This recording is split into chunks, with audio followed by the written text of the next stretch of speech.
मरने का टाइम हो गया। टाइम हो गया?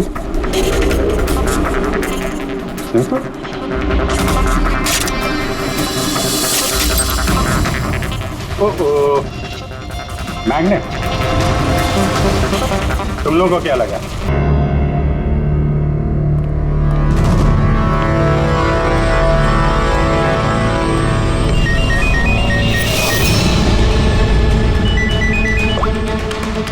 Yes sir. जी सर, ऑफिस में ही। हाँ, उसी को इंटरोगेट करने जा रहा हूँ। पता है सर, वो क्रिमिनल नहीं है, लेकिन क्रिमिनल कोई माँ के पेट से पैदा तो होता नहीं। मजबूरी, हालात, लालच क्रिमिनल पैदा करते हैं। देखते हैं इसे किसने क्रिमिनल बनाया।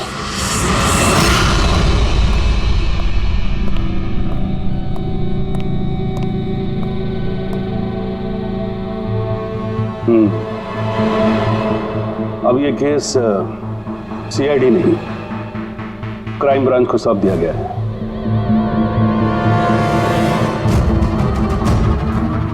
अब भी सफाई में कुछ कहना चाहते हैं?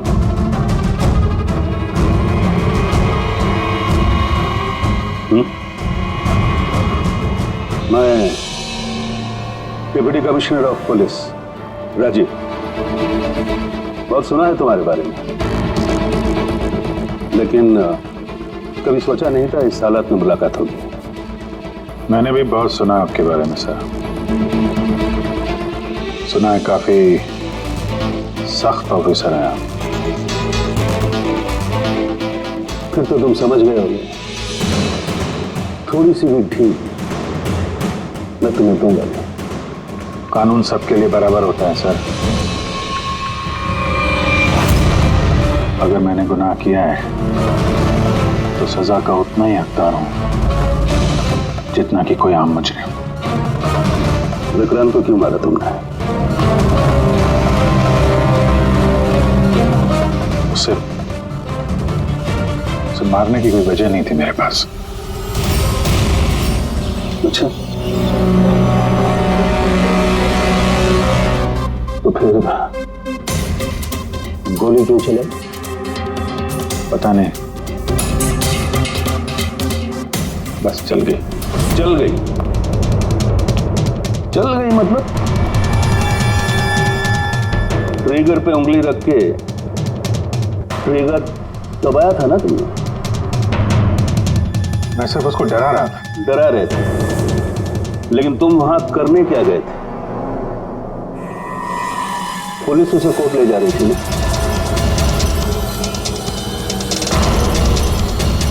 मेरे वहां होने की वजह जानने के लिए आपको सर मेरा और विक्रांत का इतिहास जानना होगा। बसों से 36 का आंकड़ा चल रहा है हमारा। कई बार वो मेरे हाथ आते आते रह गया, लेकिन इस बार मैंने उसे पकड़ लिया।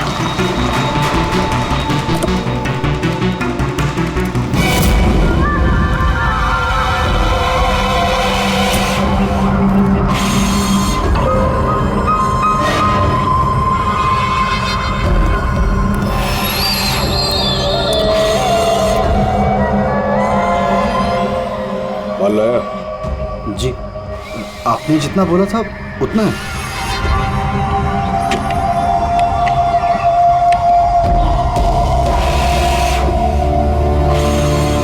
गुड। अगला कंसाइनमेंट अगले महीने की 5 तारीख को। जी। पैसे? गाड़ी में।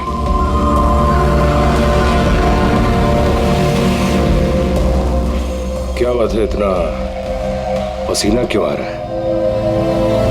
पसीना? नहीं तो। जिस स्कूल में तुझे एडमिशन नहीं मिला था ना, उस स्कूल का हेडमास्टर था मैं। क्या छुपा रहा है? नहीं, कुछ भी नहीं। ओह, तो ये बात है। किसने भेजा? सीआईडी को बुलाया तूने? विक्रांत को धोखा देना बहुत महंगा पड़ेगा तुझे।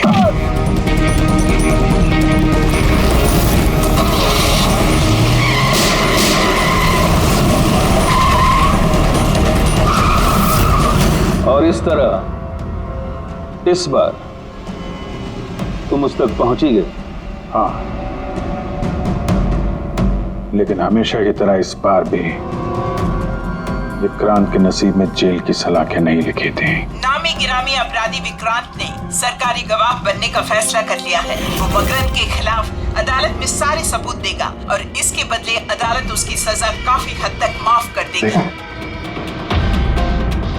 इन अपराधियों को पकड़ने के लिए हम लोग दिन रात एक कर देते हैं, अपने खून पसीना बहाते हैं।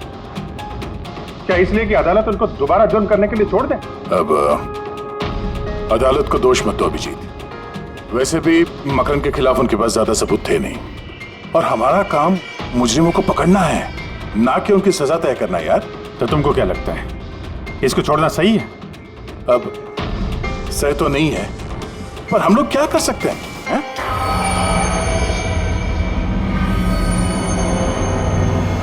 कर सकते हैं दया, बहुत कुछ कर सकते हैं। बहुत बड़े बड़े मुजरिम देखे हैं मैंने सर, पर ये विक्रांत कुछ अलग ही था। हर बार कुछ ना कुछ करके बच ही जाता।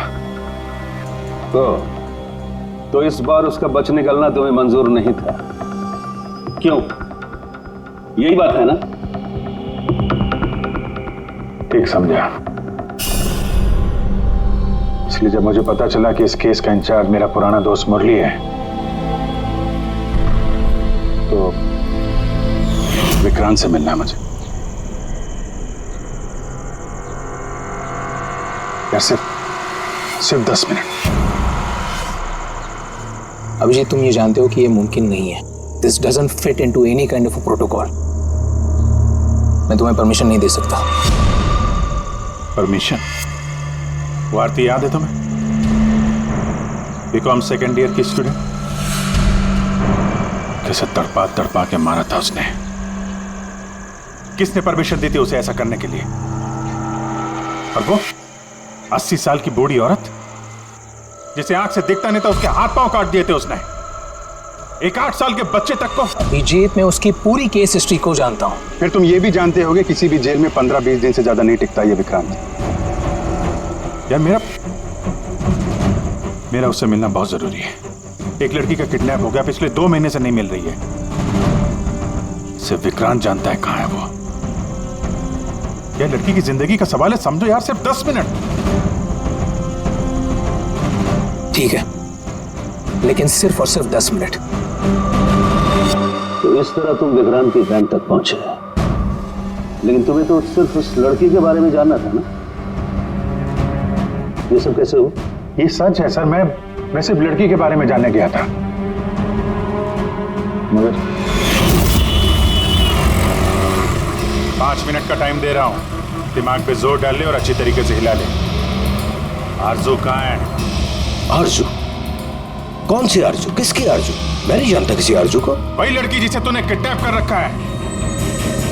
ओह सॉरी, भूल गया था। कहां रखा उसे? जानता है अभिजीत, पिछली बार भी मैंने एक लड़की को किडनैप किया था, फिर भूल गया था। फिर अचानक 2 महीने के बाद मुझे याद आया, तो फिर जाकर देखा कि उसकी लाश कुर्सी से बंधी हुई थी और उसकी लाश पर मक्खियां भिनभिना रही थी। और अब आरजू का भी वही हाल होने वाला है। ऐसा कुछ नहीं होगा।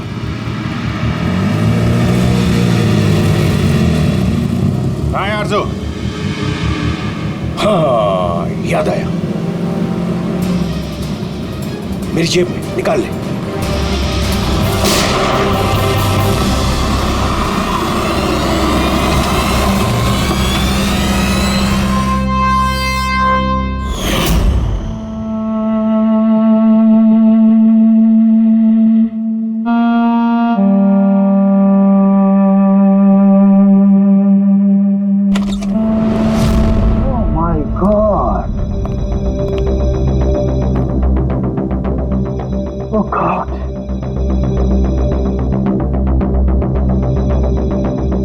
मुझे तुम जैसे जिम्मेदार ऑफिसर से ये उम्मीद नहीं थी मुरली। तुम्हारी निगरानी में ये हो कैसे गया? कैसे? हाउ? गलती मुरली की नहीं, मेरी है। सब मेरी वजह से हुआ।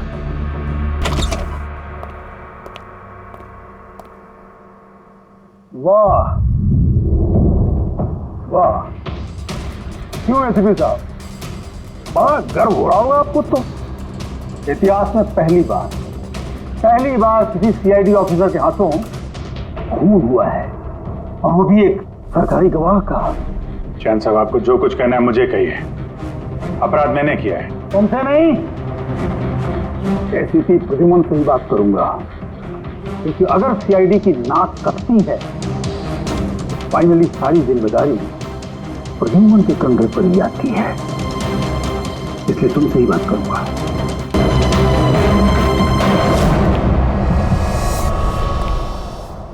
कैसे हुआ ये सब? पता नहीं सर कैसे हो गया। मैं तो सिर्फ उसे गन दिखा के डरा रहा था सर। गोली चलाने का कोई इरादा नहीं था सर मेरा। अच्छा। तो तुम सिर्फ गन दिखा रहे थे, हाँ? और गन अपने आप चल गई। तुम सीआईडी ऑफिसर हो या कोई नौसिखिए? I mean amateur shooter. मैं पहला सवाल, तुम वहां गए क्यों थे? जब कानून अपना काम कर रहा था तो तुमसे किसने कहा था टांग अड़ाने के लिए? जैन जी प्लीज, आप जरा शांति से बात कीजिए। अभिजीत एक सीआईडी ऑफिसर है, कोई राह चलता आदमी नहीं। देखो, अभिजीत मेरे लिए सिर्फ और सिर्फ एक मुजरिम है, मकरंद की तरह। हाँ, वैसे कितने रुपए लिए तुमने मकरंद से विक्रांत को मारने के लिए?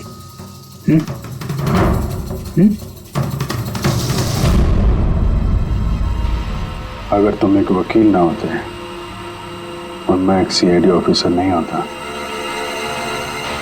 तो ये सवाल तुम्हें बहुत भारी पड़ता। Oh really? देखो ऐसे तो प्रद्युमन, इसके तेवर तो देखो, फोन करके बैठा है और मुझ जैसे लॉयर को, सीनियर लॉयर को धमकी दे रहा है। ऐसे चार्जेस लगाऊंगा आपके मुंह तक जेल में बैठ के सोओगे। यही अच्छी सोगे तुम वहां। मानता हूं गोली चलाई मैंने सर, विक्रांत को मार दिया, लेकिन उसे मारने का कोई इरादा नहीं था मेरा। खून सिर्फ खून होता है अभिजीत, इरादा चाहे कुछ भी हो, गलत या सही कोई फर्क नहीं पड़ता। अदालत में ये सब काम नहीं आए हैं। ये प्रोसिक्यूटर, जैन, मीडिया वाले धज्जियां उड़ा देंगे तुम्हारी, धज्जियां। इस जुर्म की सजा भुगतने के लिए मैं तैयार हूं सर, लेकिन जयंत और मीडिया वाले जो मुझ पर इल्जाम लगा रहे हैं मकरंद से मिले होने का, यह मैं कभी बर्दाश्त नहीं कर सकता। अभिजीत, फिर तो तुम्हें कोई नहीं बचा सकता।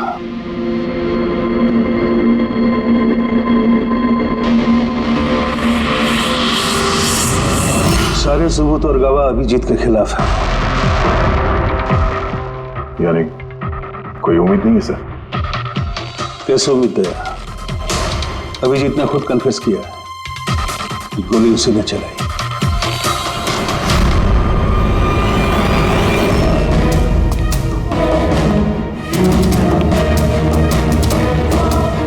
विक्रांत की मौत अभिजीत की गोली से नहीं हुई है। मतलब ये कि विक्रांत को गोली लगी है ठीक फेफड़ों के नीचे, और जब गोली फेफड़ों के नीचे लगती है तो इंसान की मौत होने में 20 से 30 मिनट लगते हैं, और विक्रांत की मौत तुरंत हो गई थी। एग्जैक्टली, इसीलिए मैं कहता हूं विक्रांत की मौत अभिजीत की गोली से नहीं हुई है, इसकी कोई और वजह है। और क्या वजह हो सकती है? उस वैन में ड्राइवर अभिजीत और विक्रांत के अलावा और कोई नहीं था। एक गोली चली, वो भी अभिजीत के गन से। उस वक्त वैन के अंदर कोई और नहीं था, और वैन के बाहर तो कोई और हो सकता है।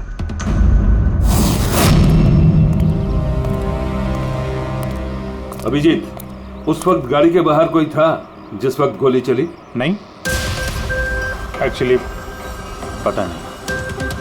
क्योंकि मेरा पूरा ध्यान तो विक्रांत पे था। अभिजीत ठीक से याद करके बताओ, गोली चलने से पहले क्या हुआ था? कुछ अजीब हुआ था? कुछ भी? गोली चलने से पहले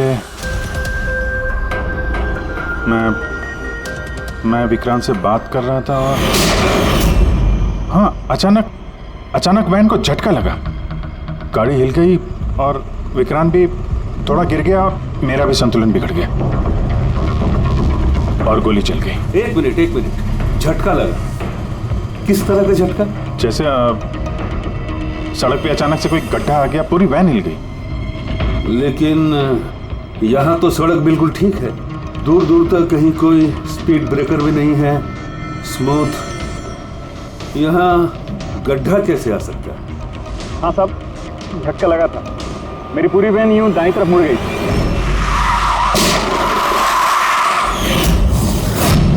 स्टीयरिंग खुद ब खुद घूम गया? हाँ साहब। ये कैसे हो सकता है? साहब ये तो मुझे भी पता नहीं चला कैसे हो गया। इससे पहले कि मैं वैन को संभाल पाता, पीछे से गोली चलने की आवाज आ गई।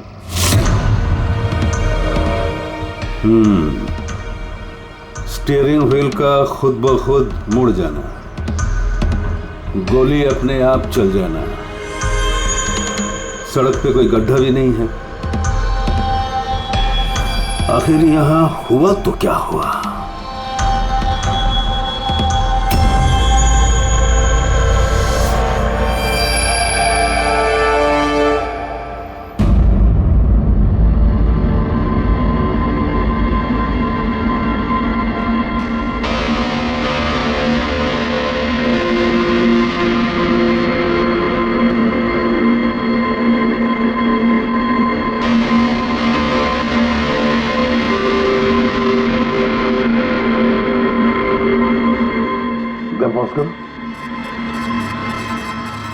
ये देखो, जब ये हादसा हुआ तो ये काली एसयूवी, ये काली गाड़ी उस वैन के बगल में से पास हुई। मतलब सर, विक्रांत का खूनी शायद इसी गाड़ी में? हाँ, हो सकता है।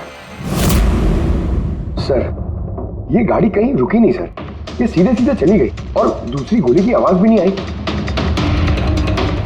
और एक बात नोटिस की तुम लोगों ने, 11:17 पर वो काली गाड़ी पास हुई वैन के बगल से और एग्जैक्टली 11:17 पर विक्रांत की घड़ी भी बंद हो गई।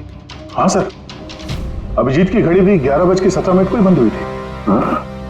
ये दोनों घड़ियों का एक साथ बंद होना और इस कार का ठीक 11:17 पे वहां से गुजरना, ये संजोग नहीं हो सकता। बिल्कुल सर, बिल्कुल सही कहा आपने, ये कोई संजोग हो ही नहीं सकता। जरूर कोई ना कोई राज छुपा है उस काले रंग के एसयूवी में जो अभिजीत की बेगुनाही साबित करेगा। तो यहाँ इस फुटेज में इस गाड़ी का नंबर तो दिख नहीं रहा है। इस जगह से 5 किलोमीटर दूर सर टोल नाका है, वहां के सीसीटीवी फुटेज से शायद इस कार की डिटेल मिल जाए। हाँ।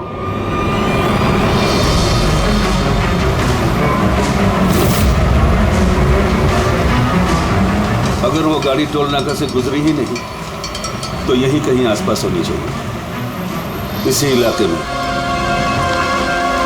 सर, वो देखिए, काले रंग की कार।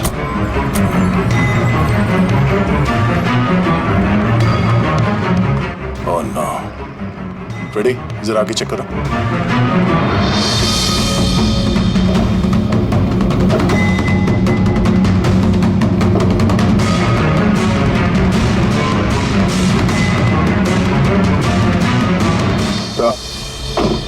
ये वही काली एसयूवी है, जला दी गई है। मतलब गाड़ी में ऐसा जरूर कुछ था जो खूनी मिटाना चाहता था। सर, ना तो नंबर प्लेट दिख रही है और ना ही चेसी नंबर, सारे सबूत मिटा दिए मुजरिम ने।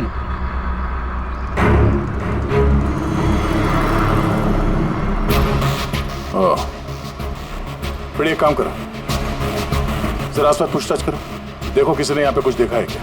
अरे सुनो, ये जली हुई गाड़ी के बारे में कुछ बता सकते हो क्या? जी नहीं। हाँ? ये देखिए, सीट के नीचे ये डिवाइस पड़ा था। Electric device. हाँ सारुण के, क्या डिवाइस है, कुछ पता चला? हाँ बॉस, पता तो चल गया है, लेकिन इसे अच्छी तरह से समझाने के लिए मुझे एक डेमो देना पड़ेगा आप लोगों को।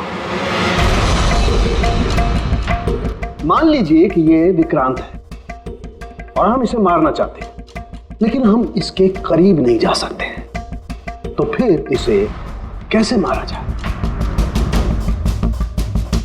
कैसे?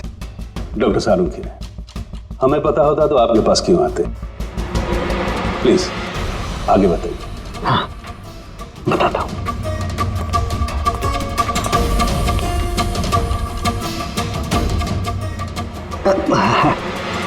आप थोड़ा पीछे हट जाइए प्लीज। Thank you.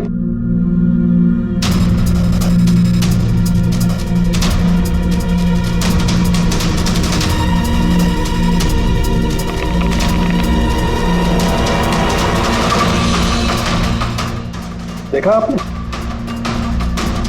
बॉस, बिना नजदीक जाए इसे ऐसे मारा जा सकता है। ये आपने किया कैसे सर? क्योंकि जैसे ही हमें इस डिवाइस के बारे में पता चला, हमने विक्रांत के पुराने मेडिकल रिपोर्ट्स मंगवाए जेल में से। ये स्कैन 2 महीने पुराना है और ये वाला स्कैन ये हमने कल रात को लिया, उसके मरने के बाद।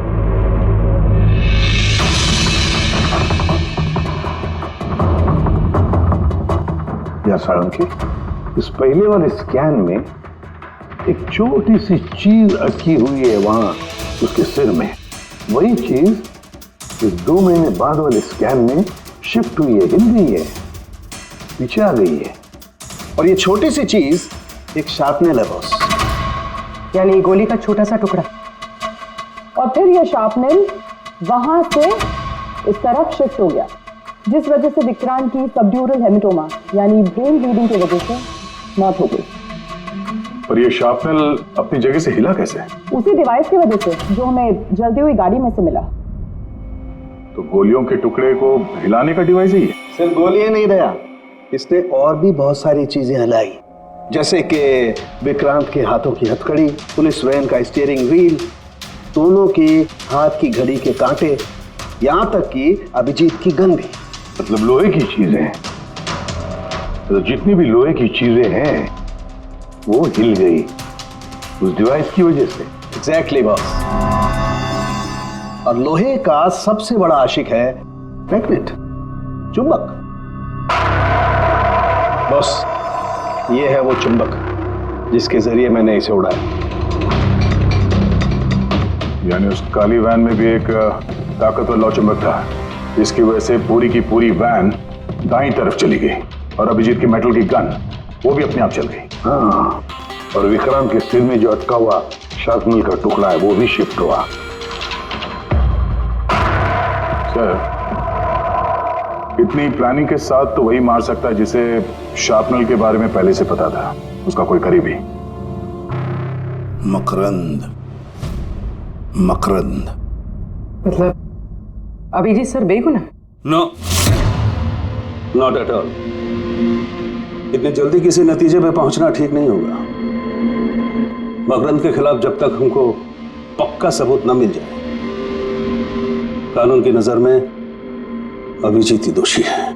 मकरंद के खिलाफ सबूत तो वही देगा ना जो विक्रांत के सेफ हाउस के बारे में जानता था, वरना मकरंद को कैसे पता कि विक्रांत किस रास्ते से कोर्ट पहुंचेगा। और विक्रांत की खुफिया जानकारी सिर्फ मुरली और उसके बाकी साथियों के पास थी। आप लोग ऐसा सोच भी कैसे सकते हो सर कि हम में से कोई गद्दारी कर सकता है? जितने ईमानदार आप लोग हैं ना, उतने ईमानदार हम लोग भी हैं। विक्रांत को कहां और कौन से सेफ हाउस में रखा गया था ये सिर्फ आप लोग जानते थे और कोई नहीं। ये सच है ना? हाँ सर, नहीं पता थी।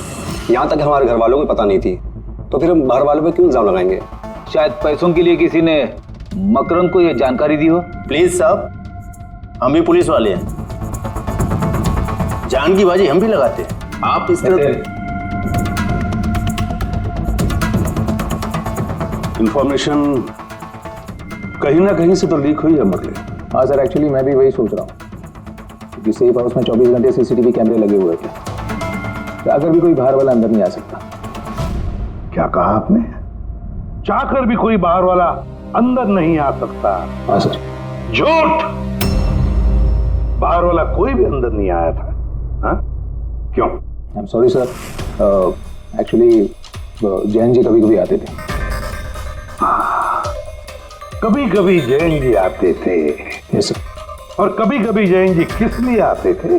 क्योंकि जैन जी मकरंद को हर हालत में जेल तक पहुंचाना चाहते थे। अच्छा, तो कहीं ये जयंत थी वो गद्दार तो नहीं है? वैसे भी कुछ ही दिनों में रिटायरमेंट होने वाला था, आखिरी केस था उनका। सोचा होगा संन्यास लेने से पहले थोड़े बहुत पैसे बना लो। सर। हाँ सर, वाकई जयंत ने काफी पैसे बनाए। अभी 10 दिन पहले इसने पुणे में 10 करोड़ का फार्म हाउस खरीदा है। क्या? हाँ सर, ये रहे उस पार्टी के फोटोग्राफ।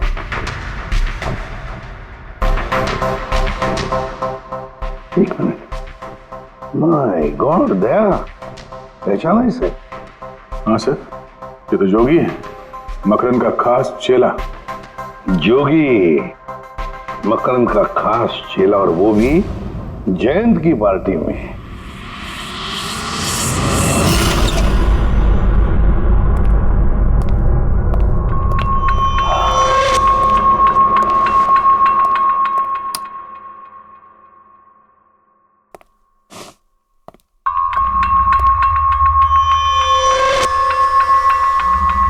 तुम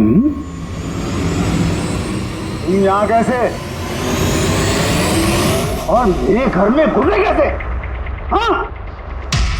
मुजरिमों को उनके बिल से निकालने के लिए बिल के अंदर तो घुसना ही पड़ता है जैन साहब। मुजरिम? मुजरिम मैं हूं या तुम? मैं?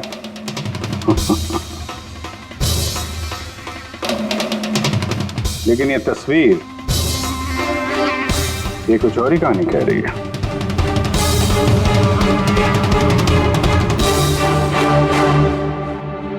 नो, आई डोंट नो, मैं नहीं जानता। नहीं जानते? कमाल है, बहुत भोलेपन का नाटक कर रहे हो जैन साहब। मकरंद के पैसों से ये फार्म हाउस खरीद लिया, अब उसके चेले जोगी को पहचानने से भी इनकार कर रहे हो। What nonsense! कौन जोगी? कैसा जोगी? मैं किसी जोगी वोगी को नहीं जानता। अगर नहीं जानते तो ये जोगी तुम्हारी पार्टी में क्या कर रहा था? देखो, मेरी पार्टी में 400 से ज्यादा लोग आए थे। अब मैं हर एक को तो नहीं पहचानता ना। और रहा सवाल मेरे फार्म हाउस का, तो मेरी जिंदगी भर की खून पसीने की कमाई है, समझे? मकरंद की बात कर रहे हो ना तुम? वो देखो, उस केस में उसके खिलाफ सारे सबूत मौजूद हैं। विक्रांत ने मरने से पहले मुझे सारे सबूत सौंप दिए थे। मकरंद को तो मैं फांसी पर लटकाऊंगा और साथ में तुम्हें भी। लाइट हो क्या हुआ? स्विच तो ऑन है, हुआ क्या लाइट को?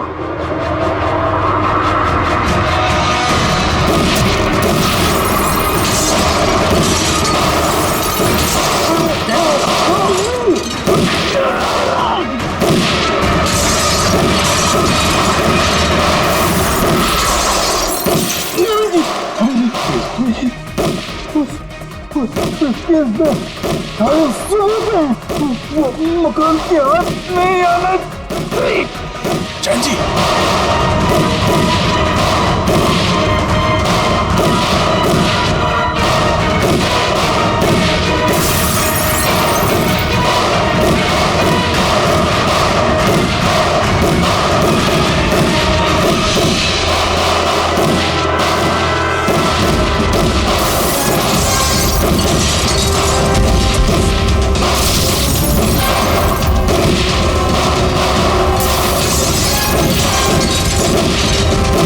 कमाल कर दी तुमने अभिजीत, वाकई कमाल कर दी। सर, पूरी मीडिया तुम्हारे जान के पीछे पड़ी है, अब तो उनको लॉटरी लग गई।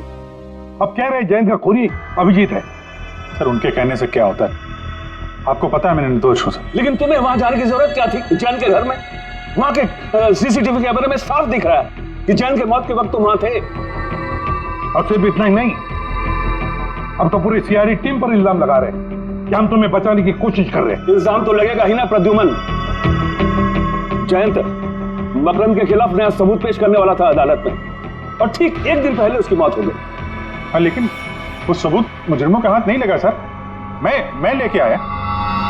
जयंत से मरने से पहले मुझे ये सारे सबूत सौंप दिए। ये सबूत, ये फोटोग्राफ्स, ये पेपर्स, ये सबूत काफी नहीं है मकरंद को अदालत में सजा दिलवाने के लिए। काफी नहीं है ये सबूत। तो वो पेन ड्राइव से कुछ पता चल सकता है ना। अभिजीत, ये पेन ड्राइव पासवर्ड मांग रही है। जयंत ने मरने से पहले पासवर्ड वगैरह बताया था?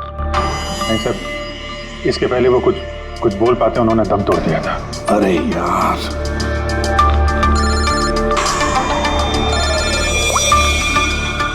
हेलो, हाँ पूर्वी। अच्छा, ओके, ठीक है। चल, पता चल गया जोगी को जैन जी की पार्टी में कौन लेके गया था। कौन लेके गया था? खुद जैन जी की पीए सोनल।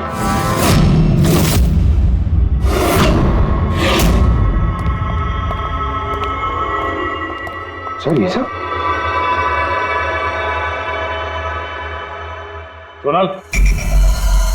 सोनल, पूरी तेरा ऊपर चेक कर।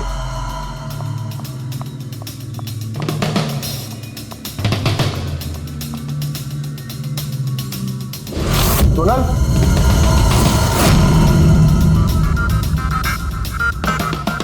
सर अंदर तो कोई भी नहीं। सर कोई नहीं होगा। तो सोनल गई कहाँ?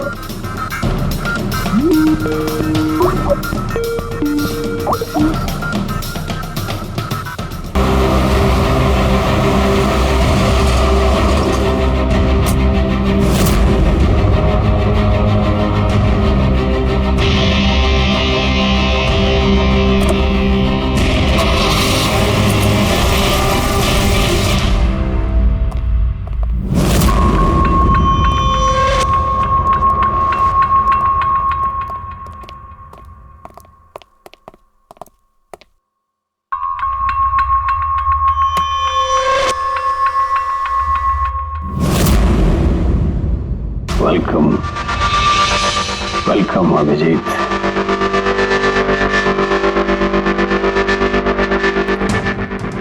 मकरंद के आशियाने में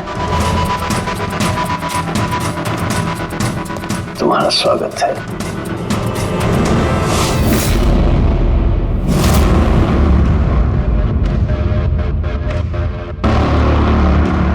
सबूत इधर है बॉस।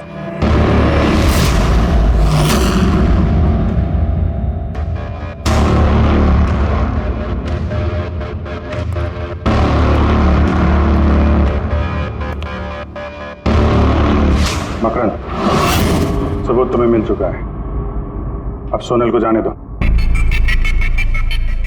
यस। वैसे भी वो कहते हैं ना कि मरने वाले की अंतिम इच्छा अधूरी नहीं रहनी चाहिए।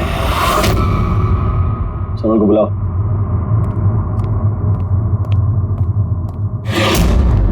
चल। सर आप? सोनल तुम ठीक हो? हाँ सर मैं ठीक हूँ। तुम जाओ यहाँ से। लेकिन सर आप? मेरी चिंता मत करो, तुम निकलो, जाओ।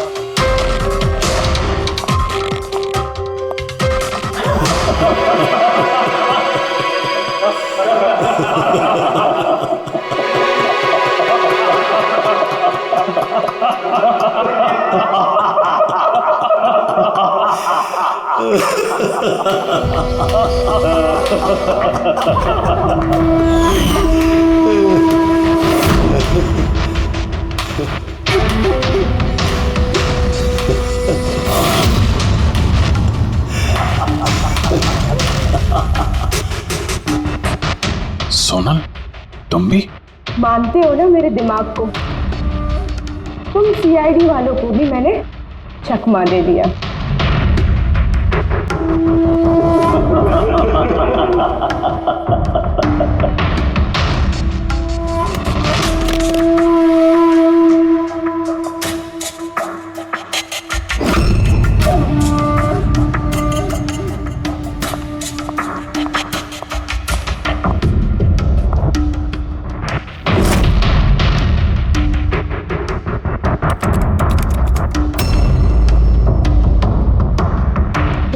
था, जयंत यही पासवर्ड रखेगा।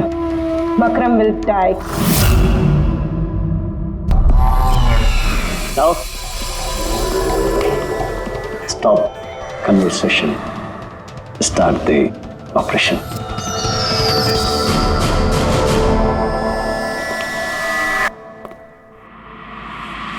मरने का टाइम हो गया। टाइम हो गया? नहीं तो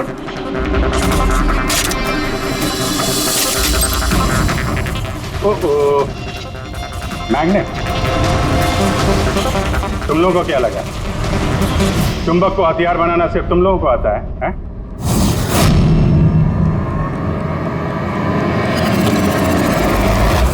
इस ब्रीफकेस में वैसा ही चुंबक है जैसा तुम लोगों ने उस गाड़ी में लगाया था विक्रांत को मारने के लिए। मकरंद, खेल खत्म तुम्हारा।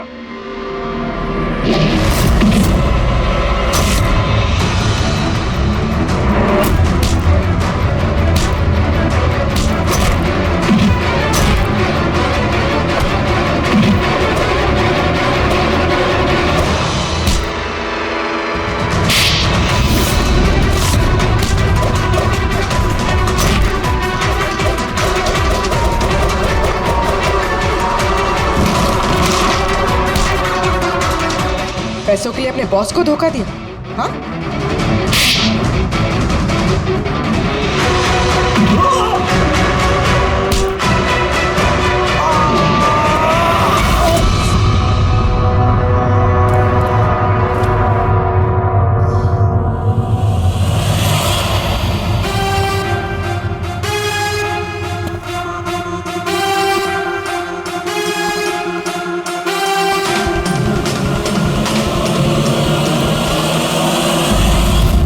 Morning sir. Congratulation Abhijeet, finally तुम पर लगे सारे इल्जाम आज धुल ही गए और एक बार फिर उसी गर्व के साथ तुम सीआईडी की ड्यूटी ज्वाइन कर सकते हो। Thank you sir. सर, हमने आरजू को बचा लिया सर। मकरंद के साथियों को पता था कि विक्रांत ने उन्हें कहाँ कैद करके रखा था, पर सर जयंत जी का सपना पूरा नहीं हो पाया मकरंद को जेल भेजने का। चलो जो भी है, all well that ends well.